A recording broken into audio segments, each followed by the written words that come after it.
The Alpha King of the North Reach came down to Lake Halcyon that summer to claim a bride, and every soul on that shore knew which sister he had been promised. The beautiful one. It was always going to be the beautiful one. Wren Ashvale was wheat gold and warm brown-eyed, and she could walk into a hall of 300 strangers and leave with 300 friends. Her elder sister, Wren, was dark auburn and pale amber-eyed, and she carried the coats. Then, on the first evening of the summer court, with the betrothal banners already strung between the willows and the whole shore watching, Torren Vayle walked past the beautiful sister without slowing down. He stopped in front of the quiet one and asked her, in front of everybody, what she thought of the lake. Wren Ashvale said nothing. She had not said more than a handful of words out loud in 6 years. So the Alpha King of the North Reach, a man who had never in his life been kept waiting, told her father and the assembled packs that he would sign no marriage vow until he had heard the quiet sister's voice. Not her father speaking for her, not her sister, hers.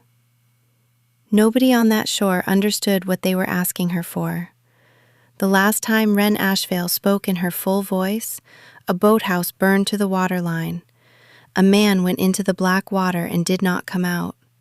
And her mother died with her hand around Wren's wrist, saying one thing over and over: never let them hear you. And not one person at that lake knew the other thing: that underneath the cold green water they all drank from, something had been holding its breath for 4 generations, waiting for exactly that sound. Chapter 1. 6 weeks before the Alpha King came to the lake, Wren Ashvale stood thigh-deep in the eel weir at Greenwater, and the water was wrong. Halcyon water in early summer should have had teeth. It should have numbed her to the bone in a count of 40.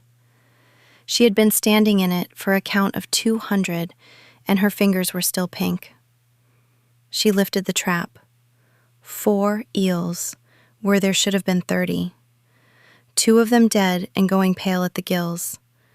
Because the truth, she thought, is that this lake is dying, and I am the only person who has been standing in it long enough to feel it happen. Her father was waiting at the top of the boat stairs with a folded paper. Wren Ashvale was broad and careful, and had never said a thing he had not weighed first. "The king has written to your sister," he said. Wren took the letter and did not open it. "He writes well, that is the trouble," Corwin said. "Leora writes like a happy child. She will send him 3 lines about the weather, and he will spend the summer wondering what he agreed to. You have the steadier hand and the better ear, and you have, forgive me, nothing else you are doing with either. Answer it in her name." He did not say the rest. He did not have to, Wren thought, because it had been the arrangement of her whole adult life. Leora was the daughter you sent out. Wren was the one you kept in the back rooms, where her strangeness could not embarrass anybody. She read the letter that night on the floor of the linen room, 4 times. It was short and plain. It asked Wren Ashvale whether she had ever wanted anything for herself that she had not been given permission to want, and it said, without decoration, that the writer had asked himself that question the previous winter and had not enjoyed the answer. She wrote in Leora's name, warm and easy on the surface, but somewhere in the second page she stopped guarding herself for the length of 4 sentences. She wrote that she had wanted, once, to speak at a table without watching every face for the moment they decided she was strange, and that she had given it up the way you give up a coat you have outgrown, and that she did not miss it except on the days when somebody was kind to her by accident. She sealed it before she could take it back. 4 sentences in 8 pages, she told herself. Nobody will ever notice. The reply came 11 days later, on a horse that had slept and a rider who had not. Leora read it aloud at breakfast, laughing, and then stopped laughing. "It is only 1 line, she said. "Wren, look, 1 line and my name. Wren read it over her sister's shoulder, and her chest went very still. Then be kind to yourself on purpose sometimes, and not by accident, and tell me when you have. I will be at the lake by midsummer.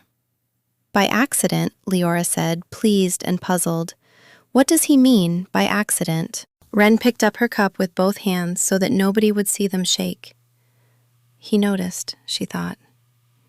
Out of 8 pages, he found the 4 sentences that were mine. Chapter 2. The Ashvales rode north 9 days later, and Wren spent the journey telling herself he had picked a line at random. Sun Hollow sat where the lake narrowed into the old stone weir. Long timber halls on stilts over the shallows. Willows leaning so far out their branches wrote on the water. Lantern boats moored unlit, waiting for the last night of the court. And beyond all of it the weir, a pale curved wall of cut stone older than any pack, holding the lake back from the river the way a hand holds back a door. The packs came in over 3 days. Riverbend, Ostro, Coldmarsh, and last of all, the King's Own from Highmarch. By the 3rd evening, there were 900 wolves on that shore. Wren heard the talk while she worked, because nobody stopped talking in front of her. She was furniture, and furniture hears everything. Coldmarsh had lost 3 young to the summer sickness. That was the name they had settled on. A wolf would go hot, then restless, then would not shift back, then would not shift at all, and then would sit down in the shade and stop knowing anybody's name. 2 had died. 1 walked into the lake. It is not a bad year, Wren thought. It is the 4th bad year, each one worse than the last, and none of you are counting. At the presentation, she stood where she was always placed, at the back of her family's line, with Leora's 2nd cloak over her arm. Then the king's party came along the boards, and the hall went quiet in a wave, front to back, like wind on barley. Wren had expected somebody enormous. Torren Vayle was not enormous. He was tall and spare and very still, black-haired with the first hard silver already at the temples, and his eyes were the flat gray of the lake under cloud. What made the room go quiet, she realized, was not size. It was that he did not move unnecessarily. The Alpha King stood like a stone in a stream and let the room arrange itself around him. Dane Voss walked at his shoulder, broad and red-bearded and hazel-eyed, the only man alive who could make the king laugh. Torren Vayle took Leora's hand. Lady Leora, you are welcome to my court, and I am glad to stand in yours. Leora said the right thing, she always did. And then the king did not step back. He looked past her shoulder to the end of the line, and he walked down it. You are the elder sister, Torren said. She looked up, because there was no version of the next second in which she did not. Up close, his eyes were not flat at all. They were extremely awake, and they went over her face the way a man reads a page he has already been quoted from. Wren, he said, what do you think of the lake? I could answer that, she thought. I know more about that water than any person standing here. I could tell you it has warmed 4 summers running, and that whatever is eating your wolves came out of the lake and not out of the sky. She opened her mouth, and her mother's hand closed around her wrist across 6 years of distance, and the whole boathouse went up orange behind her eyes, and Wren shut her mouth and looked at the boards. Somebody laughed, not unkindly, the way people laugh to fill a silence. Corwin said smoothly, My elder daughter does not speak, my lord. She has not for some years. It is a nervous complaint. She is quite well otherwise. Torren Vayle did not move on. He stood in front of her for a long moment, and his face gave away nothing at all. Then he turned to the hall.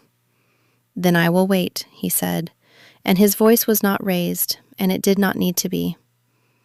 There will be a marriage out of this court, and I will sign it gladly. But I will sign nothing until I have heard the elder daughter of this house speak in her own voice about anything she likes.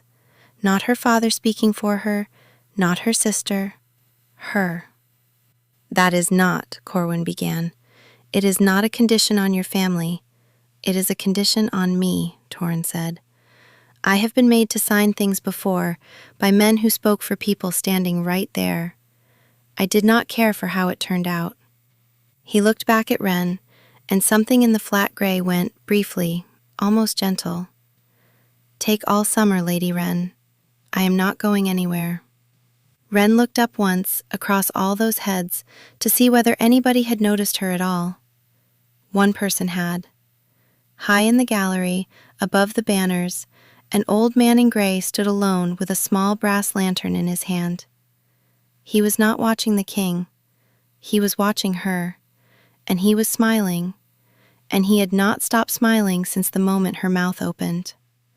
The flame in his lantern was leaning sideways. It was leaning toward her. Chapter 3. By morning, the whole court had an opinion about the king's condition, and none of them was that he had meant it kindly. Leora found her at the drying racks before the sun was up and took her out on the water.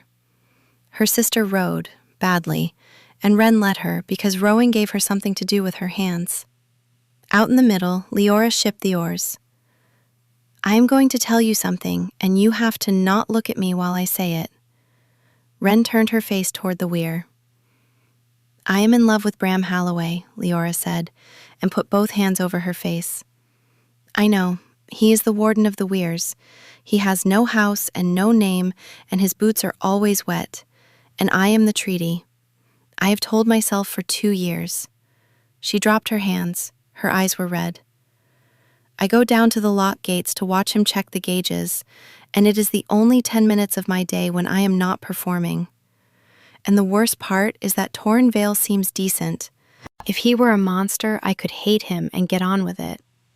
Wren took the chalk stub out of her pocket. She always had chalk.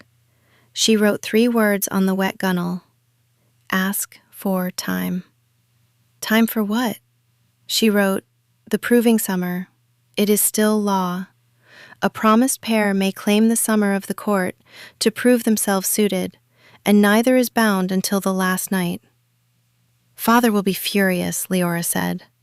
Wren wrote, "Not until autumn. That is 3 months away." Leora wiped her face with the back of her wrist. "You are the cleverest person at this lake," she said, "and you have let them all believe you are simple for 6 years. And one day I would like to know why." Leora claimed the proving summer that afternoon in the long hall, with her chin up and her voice steady. Wren watched her father's jaw set, and watched Torren Vayle incline his head like a man handed something he wanted. "Granted, and gladly," the Alpha King said. "Then we have until the kindling night, and I will have my sister as my companion for it," Leora added, "since the custom requires one." The custom did not require one. "My sister has just told a lie in a full hall to keep me near her," Wren thought, "and she did it without blinking, and these people think I am the strange one." She met the old man from the gallery the next day, at the head of the weir path, in the same gray coat with the lantern still in his hand. Thin white hair, skin like paper over a good frame, and hands as smooth as a young man's, which was the first thing about Hollis Rook that made the back of her neck prickle. "Lady Wren, Hollis Rook, keeper of the Ember Ledger and warden of the weir." He tipped his head. "You stood in the eel weir at Greenwater for a count of 200 in the 3rd week of spring, and you came out pink. That is not a nervous complaint. That is a constitution." He held the lantern up between them. The flame bent all the way over and lay flat against the glass on the side nearest her wrist, and turned from yellow to a hard, clean white, and made no sound at all. And Hollis Rook watched it do that with an expression of enormous, patient satisfaction. "There," he said softly, 4 generations. And here she is, carrying coats." Wren walked away fast, into the linen store, and shut the door and put her back against it. Her hands, she realized, were too hot to touch her own face with. Chapter 4. She stayed inside for 2 days, and on the 3rd night, because the halls were unbearable, she went down to the weir. The stone came out of the willows in a long, pale curve, and on the riverside the water fell away into the dark with a sound like a held breath. Wren sat on the second buttress with her feet in the spill. It should have been cold. It was blood warm, and she sat in it and hated it. You will get sick sitting in that. Wren was on her feet before she had decided to be. Torren Vayle stood 10 paces off with his coat over one arm. No guard. He stopped where he was, which she noticed, and came no closer, which she noticed more. I am not following you. I walk the weir at night. If you want the buttress, I will go the other way and we will pretend this did not happen. She sat back down, and Torren took the next buttress along and put his boots beside hers. They think I did it to insult your father, he said. Wren wrote on the flat stone between them. Did you? He made a low sound that was almost a laugh. No. My father signed my mother's name to 4 treaties she never agreed to. She sat at every one of those tables, and she had a better head for grain law than any man in the room, and she was made to sit and nod. She stopped talking at the end. Not like you. She just stopped seeing the point. I was 19, and I thought it was ordinary. Wren wrote, I am sorry. Do not be sorry for me. Nobody has ever once decided what I would say. He turned his head. I only mean I have no interest in a marriage arranged around a silence I never asked about. So I will ask. What happened to your voice? Wren looked at the chalk for a long time. Then she wrote, It hurt someone. Torren read it. He did not say, Oh, surely not. He did not say, That is absurd. He read it and thought about it and nodded slowly, as though she had told him a fact about the weather. All right, he said. That was all. All right. And Wren had to look away because her eyes had gone hot and she could not have that.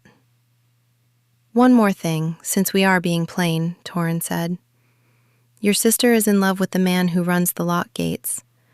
She has been careful never to say so where anybody could use it. I have known since the 4th day, and I have said nothing, because it is hers to say. There is a treaty in this. Treaties can be written more than one way. There is something else you will not like, Torren said.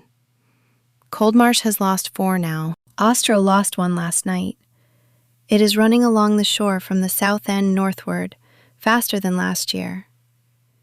Mariel Stoke thinks it comes off the water. Rook thinks the weir is failing. I do not know what I think, and I have 900 people camped on that shore, and by the kindling night, I have to give them something better than I do not know. Because there it was, she thought, the whole shape of it, laid out by a man who cannot see it. The lake is going warm, the wolves are going with it, and every person here believes it started this year. She picked up the chalk and wrote fast, and did not stop for a long time. She wrote the eel counts at Greenwater for 4 years. She wrote water temperatures taken at the same hour on the same day each spring, because she had taken them for 9 years in a ledger nobody had ever asked to see. She wrote that the sickness had not begun at the shore, but at the south end, and had walked north with the warm water, and that the line it made pointed at Sun Hollow. When she looked up, Torren Vayle was crouched on the path reading it, and his face, for the first time since she had laid eyes on him, was not unreadable at all. 9 years of measurements, he said, and nobody at this lake has asked you a single question. He stood and looked at the chalk covering 2 buttresses of the oldest stone in the North Reach. Wren Ashvale, you are the most dangerous person at this court, and your father has you carrying a spare cloak. And Wren, who had not laughed out loud in 6 years, felt it come up out of her before she could stop it. Not a word, just a sound, short and rough and startled, like something coming out of a room it had been shut in. Torren went absolutely still. Wren clapped her hand over her mouth. That is not fair, he said. That was almost a voice. Give me a word. One. Any word. It will not count for the vow, and I will not tell a soul. I would simply like to know what it sounds like." And Wren, sitting in warm water at 2 a.m, with her heart going like a bird against a window, thought, "One word is a crack in a door, not a door." She took her hand away from her mouth. "Wren," she said. It came out low and rough from disuse, barely more than breath. Down at the far end of the weir, every lantern on the mooring line flared up white at once and went out. Torren turned his head sharply toward the dark. Wren was already pulling her boots on. Chapter 5. The lanterns were explained away by morning. Bad oil, a gust off the river. Wren let them say it. The Farrell came 4 nights later. He was a young man from Ostro, and Wren never learned his name, and she thought about that for years afterward. He had gone hot on the 2nd day, and his family had hidden it, and on the 4th night he came out of the pines above the boathouse on 4 legs, his eyes gone the color of dirty milk. There were 11 people between him and the water. 2 of them were small children. Everything after that happened very slowly, the way it does when your body decides before you have. She walked onto the grass between the wolf and the children and raised both hands, palms out and empty. The wolf's lips came off its teeth, and Wren looked at it and thought, "You are not angry. You are burning, and nobody has told you that is what it is." And she hummed. It was not a song. 3 notes, low in her chest, the thing her mother used to do over her when she was small and her hands ran hot in the night. She had not made that sound since she was 20. She made it now and took 1 step forward. The wolf's ears came up. She hummed again, lower. The great head came down, and something in that tight body let go all at once, and it sat down in the grass in front of her like a dog at a hearth. Wren went down on her knees and put both hands on either side of its face. The heat came off it like an opened oven. She held on, and she felt the same wrongness she had felt in the eel weir in spring, the too warm current, only now it was inside a living body, and it was frightened. She hummed the 3rd note. The wolf shuddered and leaned its whole heavy head against her chest, and behind her the shallows began to steam. 20 paces of it, hissing against the reeds. The people on the grass stopped screaming and started backing away, and Wren knelt in the middle of it and understood, with absolute clarity, that she had just been seen. By the time the elders came down with torches, he was a young man again, shaking in the grass with a blanket around him, and he knew his own name and his mother's, and he would live another 60 years. Wren was already gone up the dark path. She got as far as the 2nd turn before a hand closed on her arm, and she came round swinging, and Torren Vayle caught her wrist in the air and held it, and did not squeeze. "Your hand is burning me," he said. Wren went rigid. "I did not say let go," Torren said. Chapter 6. Mariel Stoke was 92 years old and kept a hut on the reed spit where nobody wanted to build. She had a face like a folded map, hair the color of gull feathers, and eyes black all the way through. "Sit down," Mariel said, before Wren had reached the door. "You are the one who put the fever out of the Ostra lad. I heard the water steamed." Wren wrote on her slate, "People exaggerate." They do. Downward, mostly. It frightens them less. Mariel reached over without asking, turned Wren's hand palm up, and laid 2 fingers on the inside of her wrist. Wren felt the old fingers flinch, and then deliberately not move away. "Your mother had this," Mariel said. Wren's whole body went cold.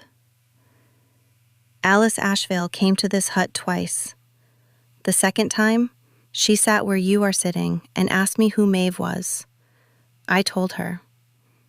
11 days later she was dead, and I have not slept a full night since. So sit still and let an old woman put down something she has carried too long. 4 generations back the West burned, not a war, a burning. And what walked out of it into the lake country was a woman with hair the color of a struck match and a voice like a bell in a fire.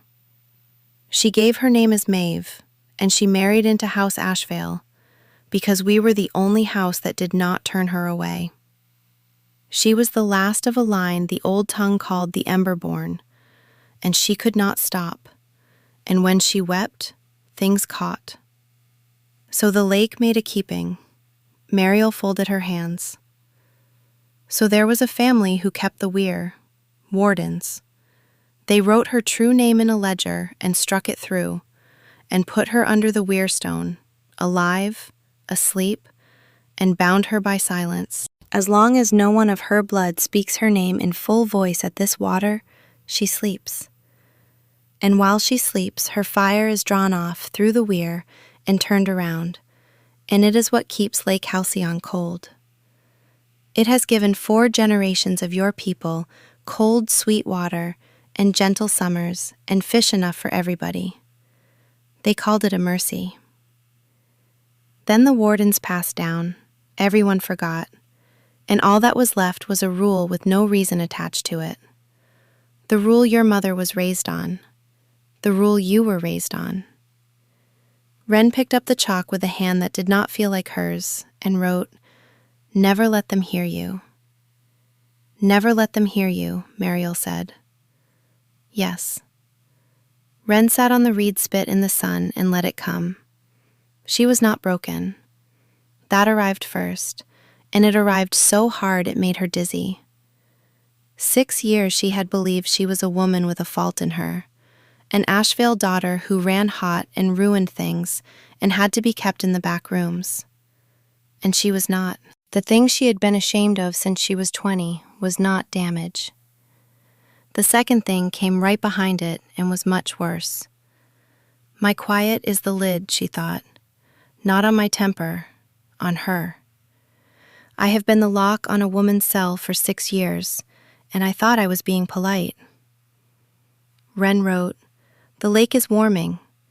If she is what makes it cold, and it is not cold, then she is failing. Why?" And Mariel Stoke, who had kept this for 70 years, said, "That, child, is the question I have never been able to answer, and I am too old and too frightened to go and look." The keeper's room was cut into the same stone as the weir, 3 steps down. She went at the supper hour. The door was not even locked, which told her something about how safe Hollis Rook had felt for a very long time. Inside it was bare. A cot, a shelf of oil, 9 brass lanterns hanging in a row, all lit, all burning a hard, clean white, all leaning very slightly toward the north wall, and on a reading stand in the middle of the floor, open, a great gray book with a cracked spine. It was a list of names in 9 or 10 different hands, going back generations. Ashvale names. All of them women. Maeve, at the top, in the oldest ink, with a hard line struck through it. Then others down the long page, not struck through, noted, tested.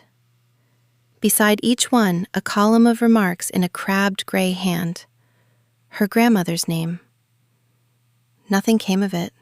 Ordinary. Her great-aunt's name. Some heat at 15.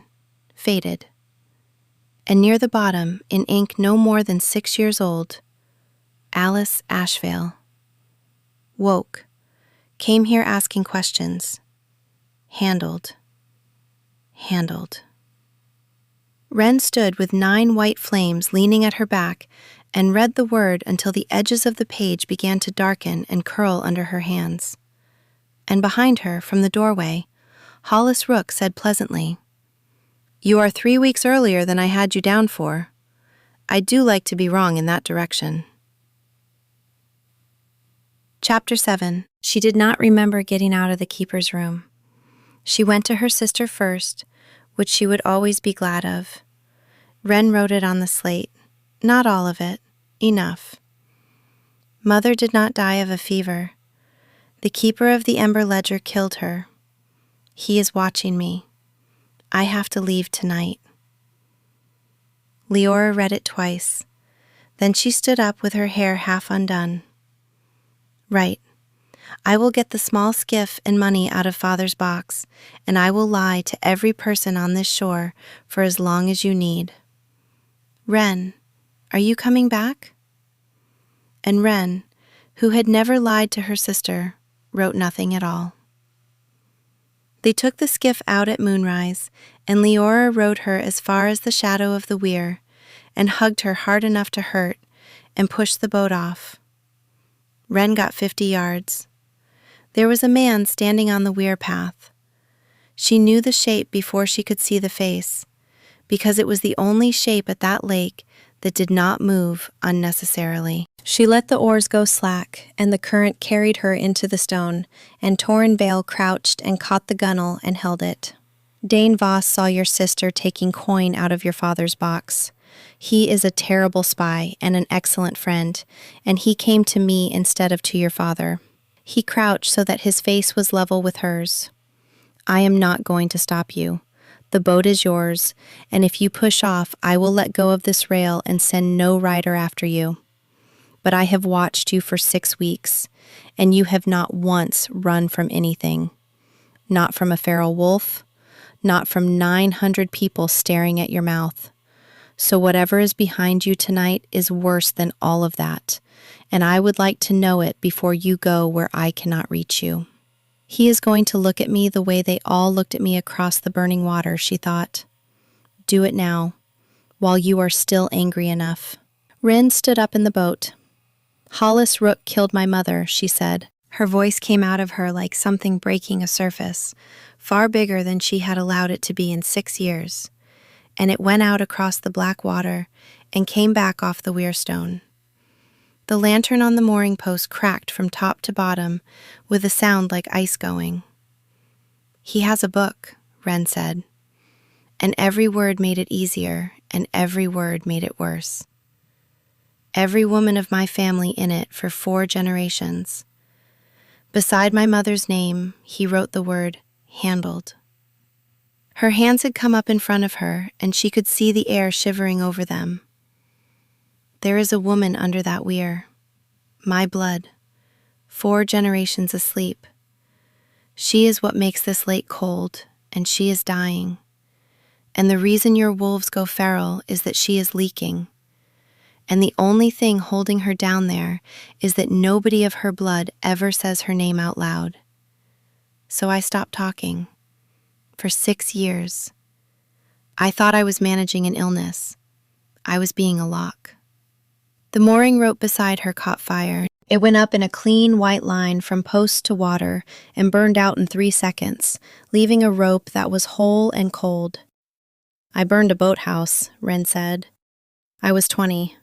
My mother was dying on the shingle, and I screamed, and the whole building went up, and a man drowned in the shallows in front of me.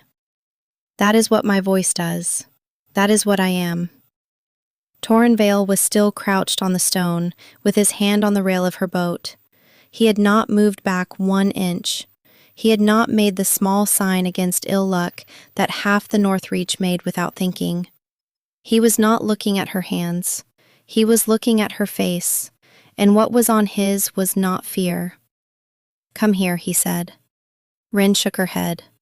"Wren?" His voice had gone rough. "Come here, or tell me to go. But do not stand out there in the dark deciding what I think.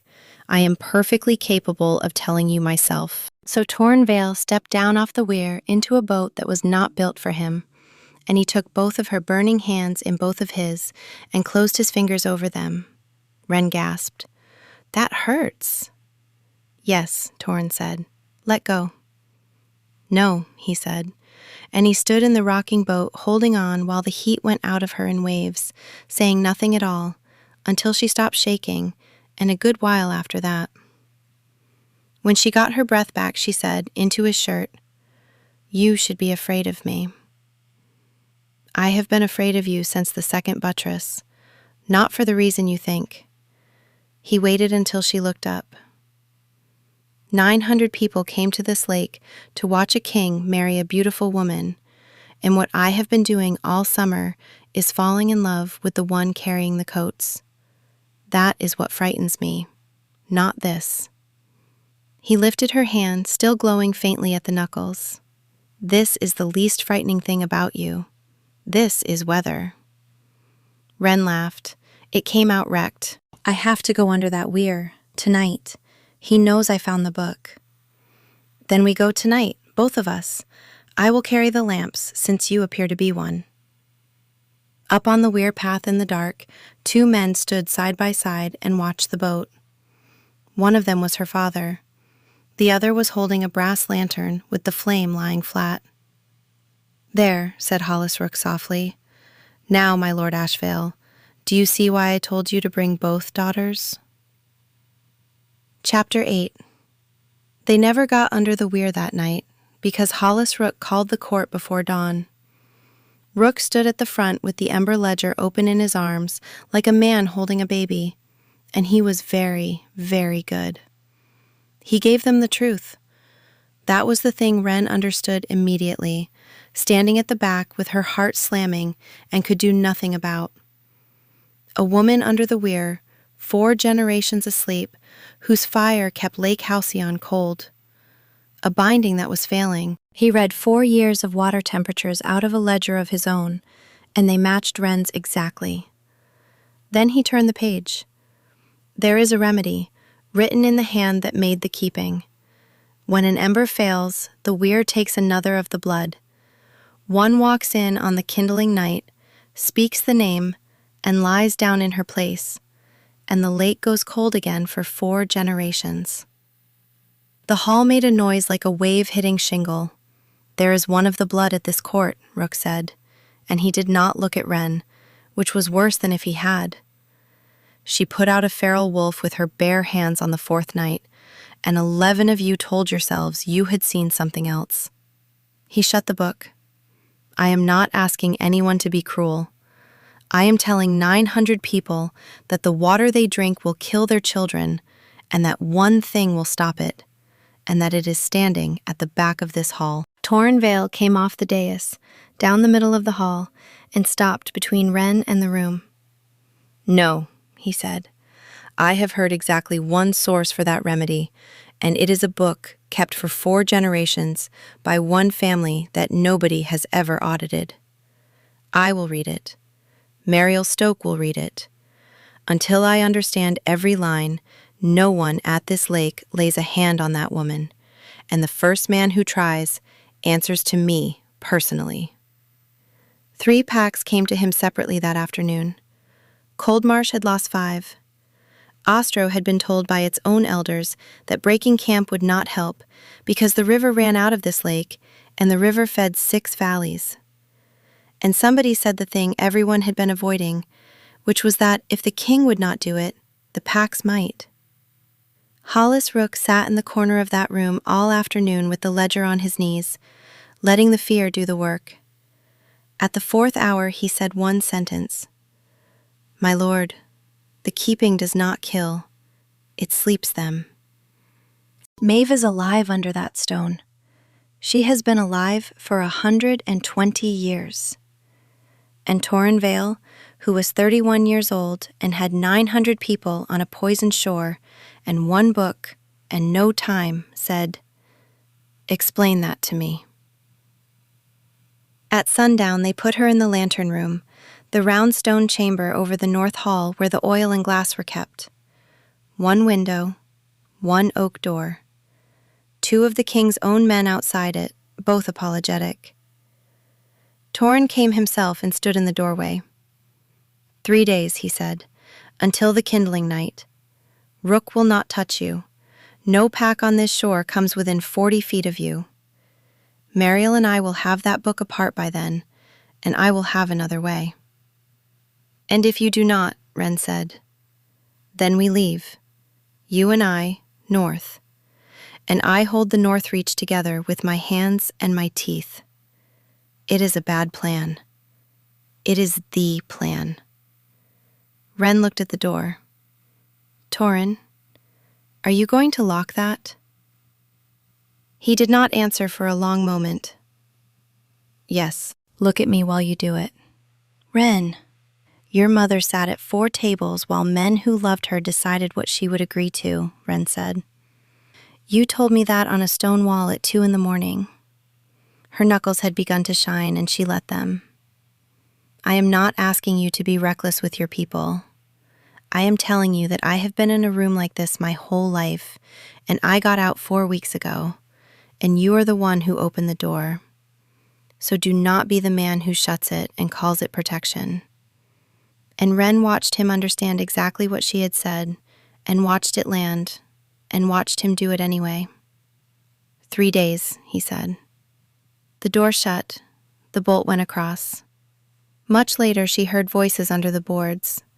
The floor was old, and Wren lay flat with her ear to the gap and heard Hollis Rook's dry voice as clearly as if he stood in the room. She would not suffer. It is sleep. There is no pain in it. In 4 generations, somebody will stand where we are standing and say our names with gratitude. And then, after a pause that went on much too long, Torren Vayle said, Is there a form of it that ends? A term? 10 years? 20? Anything with a door on it?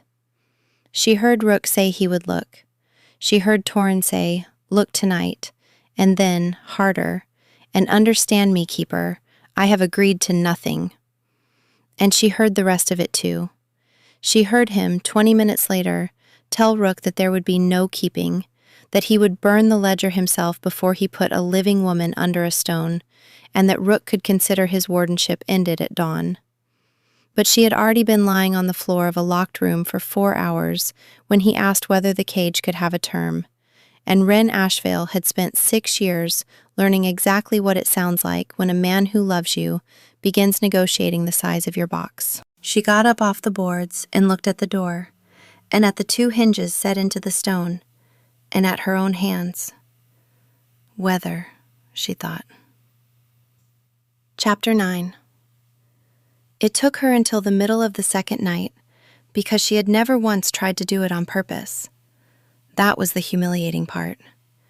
She had spent 6 years perfecting the art of not doing this, and now that she wanted it, she could not find the handle. She sat with her palms flat on the iron and thought about the boathouse and about the word handled, and she got warm, and warm was useless. She tried rage for an hour. Rage would not do it. Then she sat back on her heels in the dark and thought about it properly, the way she thought about eel counts and water temperatures. It came when I hummed at the wolf, she thought. It came when I laughed on the weir. It came when he took my burning hands in the dark and would not let go. It has never once come out of anger. It comes out of the opposite. Wren put her hands back on the hinge, and she stopped fighting. She thought about Leora rowing badly. She thought about her mother's 3 low notes over her bed when she was small and burning. She thought about a man crouching on a weir in the dark saying, "This is weather." And she let herself want it, all of it, for the first time in her adult life, without putting a lid on the pot. The iron went orange, then white, then it ran. The upper hinge took 10 minutes. She went out through the leaning door and over the roof, because Wren had been climbing boathouses since she was 6. Leora had been awake for 2 nights. "Coldmarsh is telling people you volunteered," she said the moment the door shut. "There are men on the stair." "Rook set this in motion," Wren said. "Not the king. The king refused him." Leora stopped dead, with one boot half on. "That is your voice." "Yes. I have not heard that since I was 17 years old." Her eyes filled, and she wiped them furiously and pulled the boot on. "I am going to the hall.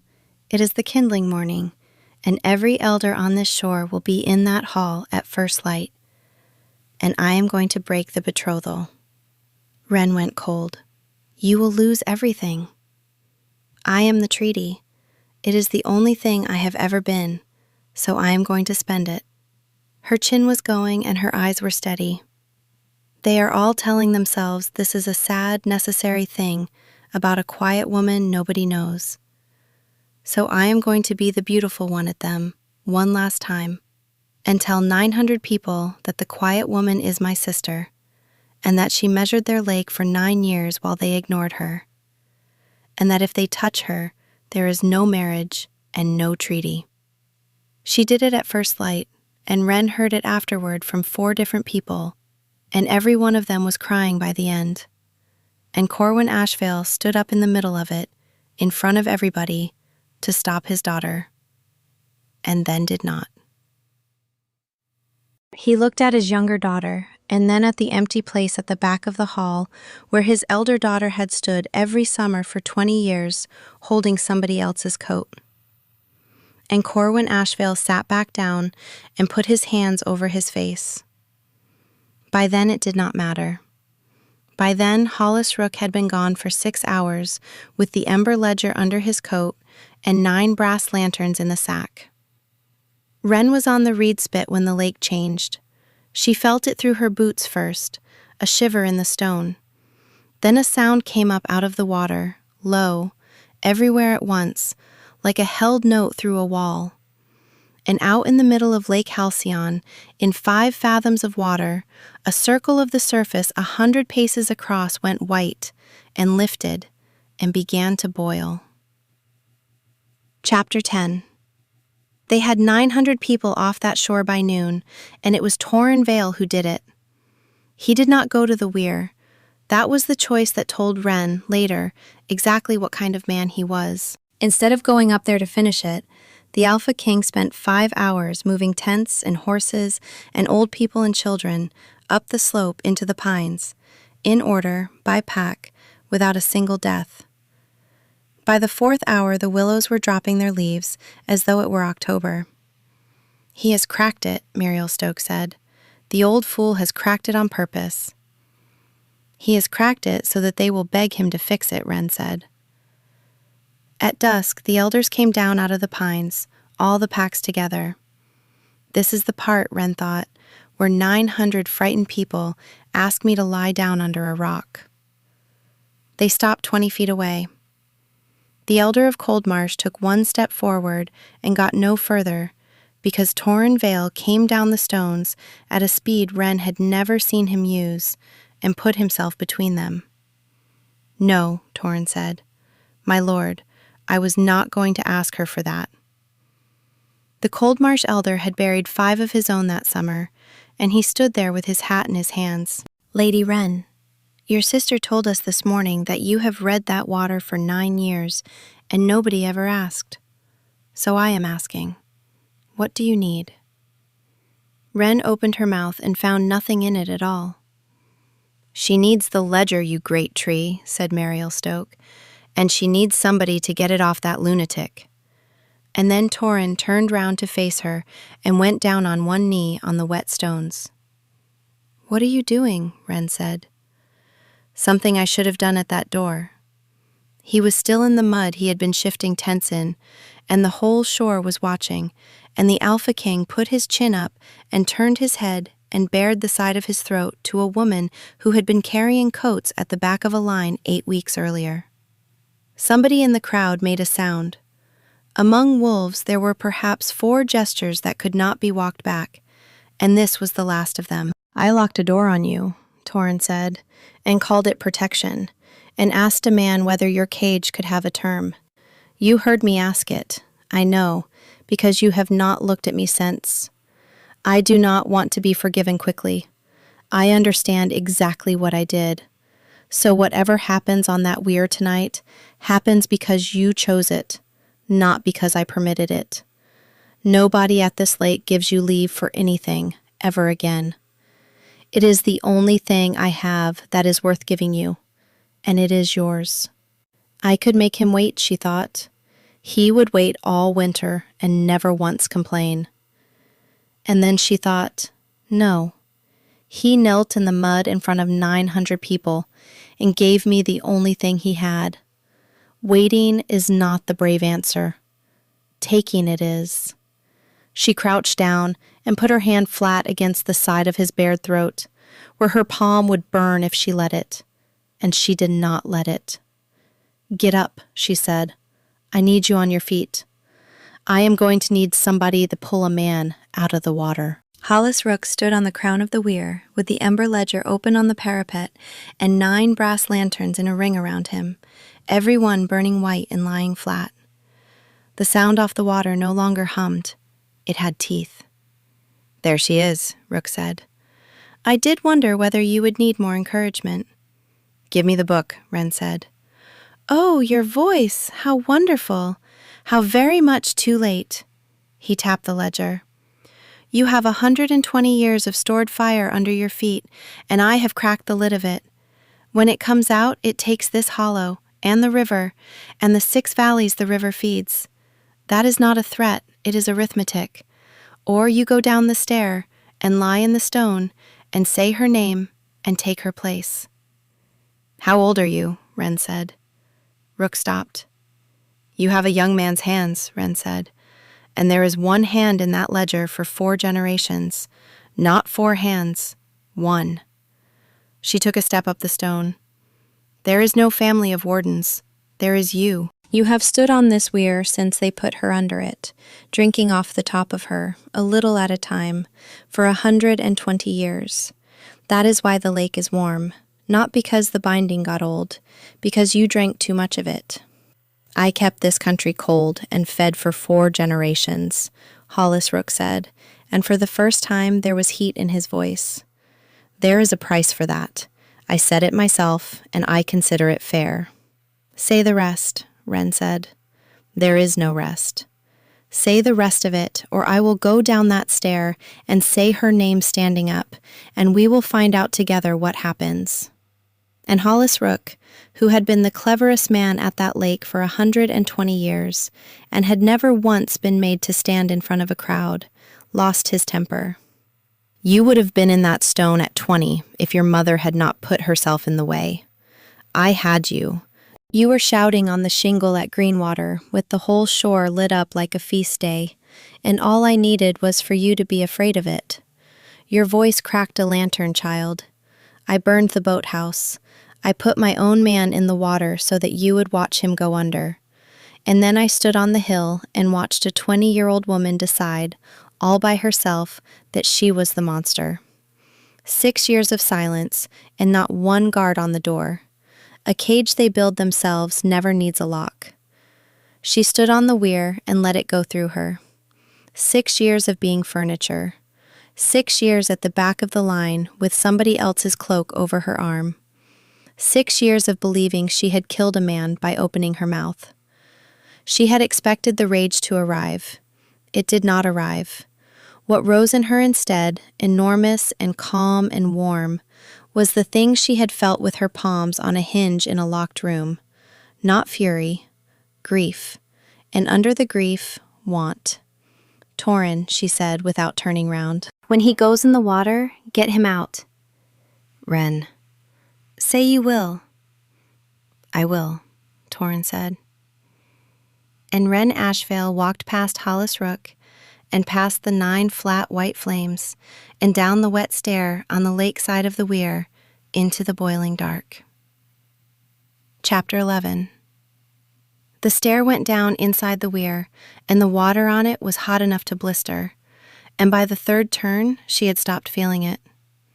At the bottom was a chamber the size of a barn, cut out of the rock the lake sat on, and it was full of light. Not firelight, something slower, coming up out of a slab of pale stone the way heat comes off a road in August. There was a woman inside the stone. Maeve Ashvale was not preserved, and she was not peaceful. She was 30 years old forever, her hair the color of a struck match, and there were fine, deep lines burned across her closed eyes, as though she had wept for 120 years without waking enough to stop. Wren put her hands on the stone. I am sorry, she said. Nobody has said your name in 4 generations, and I have been the reason for 6 of those years. Wren looked at the whole shape of it the way she looked at eel counts and water temperatures. The keeping was ajar. That was all it had ever been. They had taken a woman made of fire and drawn off the top of her to cool their water and congratulated themselves for 4 generations. And jars crack. You do not fix a cracked jar by finding a new jar, she thought. You spend what is in it. Maeve, she said. Wren stood up straight in the middle of that chamber and took the biggest breath she had taken since she was 20 years old and stopped holding anything at all. Maeve Ashvale, she said, in her full voice. It was not a shout. It went through the rock of Lake Halcyon like a bell rung under water. Every lantern on the crown of the weir went out at once, and the stone opened. What came out of it went past her like the draught of a door thrown open in winter, if winter were made of light, and it went up the stair and out, and on the shore 900 people saw the crown of the weir turn white. And in the chamber under the lake, Wren Ashvale stood with her arms open and took 120 years of another woman's fire into her body. It was not painless. She never once afterward pretended that it was. It came in like a river through a doorway. The water in the chamber left in a single flat crack of steam. Her feet came off the floor, and somewhere in the middle of it she understood, with a kind of wild laughter, that this was the thing she had been ashamed of. This was the nervous complaint. She came up out of the weir. The people on that shore argued about it for the rest of their lives and never agreed. Some said a bird. Some said a woman standing in the middle of a bird. Mariel Stokes said it was a thing shaped like a struck match, 40 feet of it, standing on the crown of the weir with its wings out and its head thrown back. She did not throw it. That was the whole of it. Anyone who had not spent 6 years practicing the exact art of holding an enormous thing quietly inside a small body would have thrown it. It was screaming to be thrown. It wanted the pines and the hollow and the 6 valleys and everything else that would burn. Wren banked it. She took all of it, 4 generations of stolen summers, and held it the way she had held her own voice at 900 dinners. Then she turned round and put it, slowly, in one long controlled pour, down into the deep, cold water of Lake Halcyon. Because fire spent is fire gone. The lake took it, 5 fathoms, then 20, then the whole dark bowl of the north end, and the boil went out of the surface the way a kettle stops when it comes off the stove. Steam stood over the hollow like a mountain, and under it the water went from milk to green, and from green to the hard, cold, glassy black she had put her hands into every spring of her life. And when it was gone, she came down onto the crown of the weir on 2 feet, a woman again, cold to the bone for the first time in 6 years. There were 2 people on the stone with her. The first was an old man on his knees, with the ember ledger open in front of him, staring at his own hands. They were not a young man's hands anymore. The heat he had skimmed off Maeve Ashvale for 120 years had gone into the lake with all the rest, and what was left was what Hollis Rook actually was, a man of 161 years, with skin like wet paper and a spine that would not hold him. He got half to his feet and went over the parapet almost gently, the way a bundle of sticks goes. "Torren," Wren said, and the Alpha King of the North Reach, who had come up the stair behind her at some point and stopped, was already going in after him. The second person on the weir stood at the top of the stair with a soaked blanket round her shoulders, put there by Dane Voss, who had then sat down very suddenly because his legs had stopped working. She was small, and her hair was the color of a struck match, and she was blinking at the steam and the black lake, breathing air for the first time in 120 years. Wren crossed the stone and caught her before she fell. "Hello," Maeve Ashvale said in a voice like a bell in a fire. "Oh, hello. Are you mine?" Chapter 12. The steam sat over Lake Halcyon for 2 days, and nobody could see the far shore, and everybody talked in the low voices people use inside a cloud. On the first morning, the lake was cold. Wren put both hands in it at first light, and it bit her to the elbow, hard and clean and mean, the way halcyon water is supposed to bite in high summer. She knelt there and laughed until she had to sit down.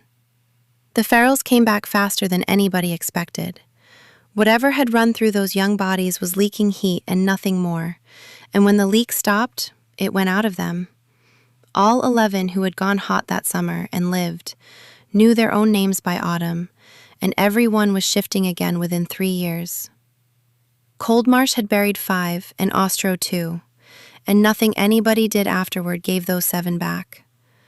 Wren never let anyone pretend otherwise. She sat with the Coldmarsh elder for 4 hours and let him tell her about every one of them, and she did not say one comforting thing, because she had spent 6 years being told comforting things by people who wanted the conversation to end. Hollis Rook did not drown. Torren Vayle went off that weir after him, into black water with his boots on, which Dane Voss called, for 20 years after, the stupidest act of his king's reign. Bram Halloway got a boat hook into both of them at the lock gates, and they laid Hollis Rook out on the boards, alive, blind in one eye, and 161 years old. He was tried on the 4th day in front of every pack, and he denied nothing. Wren understood, listening, that he had genuinely believed for a very long time that he was the only adult in the room. He had kept a country cold. He had been owed.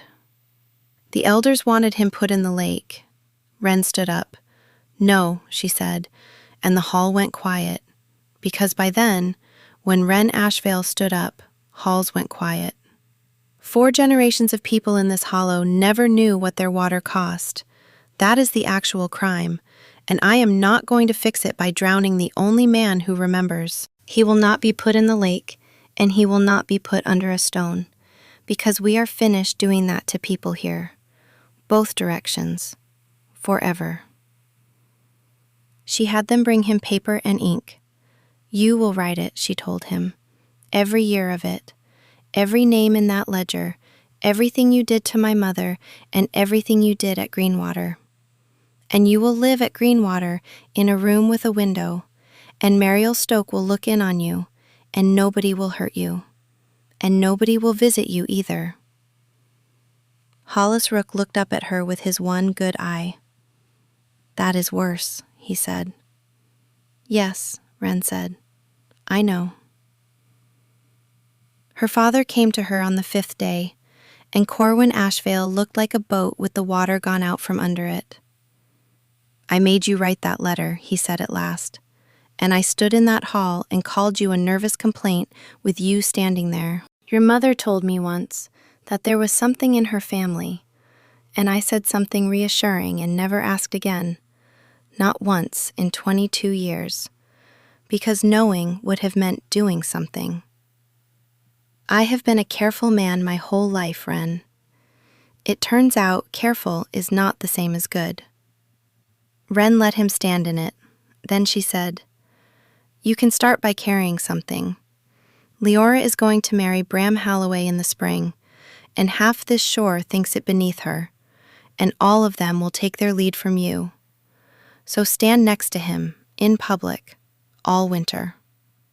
He did it, and he was better at that than at almost anything else he had ever done. And by the following autumn, there was not a pack on the lake that would say a word about the warden of the weirs having wet boots. The treaty was rewritten on the 6th day, and Leora wrote most of it, with a clause she put in herself and refused to take out, saying that no house of the lake or the Northreach would ever again hold a person as a public utility by any name for any reason. Torren did not ask her on the shingle, and he did not ask in the week after, while 900 people were still looking at her as though she might go up at any moment. He waited until the court had gone home, and then he found her on the 2nd buttress at 2 in the morning with her feet in the spill. The water was cold. She was enjoying it enormously. He sat, an arm's length of stone between them. "I have a speech. 9 days of work. Dane has heard 4 versions and has been extremely unkind about all of them. Wren turned to face him. Then say the short one. Torren Vayle looked at her, and the flat gray went out of his eyes, the way it had been going all summer whenever he stopped guarding his face. I locked a door on you. There is no version of that I get to keep. So this is what I am offering, and it is not a romantic offer. It is a structural one. I want you as warden of the weir. Not as a courtesy, as an office, with the water of the Northreach under your hand and no man above you in it, including me. If you never want to see me again after tonight, that office is still yours, in writing, tomorrow. Wren sat very still. And the rest of it? The rest of it is that I have been in love with you since page 4, and I would like to be married to you for the rest of my life, and I would like to be told, out loud, in your own voice, that I have to earn every single year of it, which I will. Wren looked at the black water and thought about a woman under a stone and a hinge running orange under her hands. Say the first part again, she said. Warden of the weir. No, the other first part. Torren Vayle said, I am in love with you. And Wren Ashvale took hold of the front of his shirt with both hands, exactly where she had never once let herself put it, and this time she did not take it back. She kissed him on the second buttress of the oldest stone in the Northreach, with her chalk still in her pocket, and she was not careful about it, and nothing caught fire. Not one thing. Well, said Torren some time later, sounding genuinely off balance. That is the other question answered. That was never a question, Wren said. I have had 6 years of practice at not burning things. You are perfectly safe. I was not worried about safe, said the Alpha King of the Northreach. Epilogue. 3 years on, Lake Halcyon freezes at the edges by December. The eels are back, and every child born on that shore since the steam year is told the same story in the same order. They tell it wrong. Nobody minds. Wren and Torren were married at Sun Hollow in the spring after the steam year, on the weir, because she refused to marry anywhere else, and nobody had the nerve to argue. Leora and Bram Halloway were married 11 days earlier, on purpose, because Wren would not let her sister's wedding be a footnote to a royal one. Leora wore their mother's dress. Bram cried the whole way through the vows and never lived it down. They have the lock house at the north end and 2 boys, and Leora Halloway runs the joint wardenship's correspondence for the whole Northreach, and is, by common agreement, the most dangerous person in any room she is in. Wren Ashvale gave both his daughters away and learned, late and badly and sincerely, how to ask a question and then be quiet afterward. He is a good grandfather. It suits him better than being a careful lord did. Hollis Rook wrote for 2 years and 4 months and filled 9 books, every measurement, every name, and the full account of what he did at Greenwater, which is the only reason Wren ever learned where her mother is buried. He died in his bed in the 3rd winter, with Mariel Stokes sitting up beside him, because Mariel said nobody dies alone on her watch. The 9 books are kept at Sun Hollow, and they are read. Children of the Lake Packs are taken through the 3rd one at 12 years old, and the 3rd one is about Maeve. Maeve Ashvale lived 4 years out of that stone. She was strange and funny, and she never really understood clocks again. She lived in the old boathouse at Greenwater, with the doors open onto the water, and she taught Wren everything she knew, badly, out of order, in a dialect nobody else could follow. Most of it was practical. How to hold it, how to spend it, how to sit in a room full of people you love and want things without setting the curtains alight. She met the child, which is the part Wren is most grateful for. Maeve died on a bright, cold morning in her 4th spring, in a chair, in the sun, with the doors open, and the lake did not so much as ripple. There is a stone for her on the crown of the weir with her whole name on it, and one line underneath that Wren wrote, and Torren carved himself with a borrowed chisel and a great deal of swearing. It says, "She was not a jar." Nobody has been put under that weir since, and nobody ever will be, because there is nothing there to hold. That was the part the lake packs took longest to believe. There is no binding and no keeping. There is a wall of cut stone, a locked gate, and a cold green lake, and the only reason the water ever went warm was that somebody was storing fire in it and skimming off the top. The fire has been spent. Wren is warden of the weir, and the whole arithmetic is written in the front of the water ledger. And once a year, she stands up at the summer court and says it out loud, because she has views about things that go unsaid. They live at Sun Hollow from the thaw to the end of the summer court, and at High March through the winter. And Wren likes High March far more than she expected, because it is cold, and because the two great hairy dogs that never respected Torren have transferred their whole allegiance to her, which he claims not to mind. She still runs hot. It never left, and she never wanted it to. It is small now, and hers, and it does useful things. She lights every hearth in the North Hall with her hands on the first night of the court, because the children like it. Twice she has warmed a difficult berth back into a living one, and once a year, on kindling night, when the lantern boats go out and the whole hollow is on the water, she walks onto the crown of the stone alone and takes off her coat and goes up. The lake below her is full of upturned faces. It is 40 feet of light standing over black water with its wings out, and it is not hidden, and it never will be again. And every person on that lake knows whose it is. Torren watches from the shingle every year with his neck cricked back, and has never once got used to it. Their daughter is 2. Her name is Alice, for Wren's mother, and she has her father's late gray eyes and hair the exact color of a struck match. And at 11 months old, she put her hand on the hearthstone at High March, and the fire leaned over sideways to get to her. Wren was in the doorway when it happened. She did not gasp. She did not snatch the child up. She did not go pale and change the subject.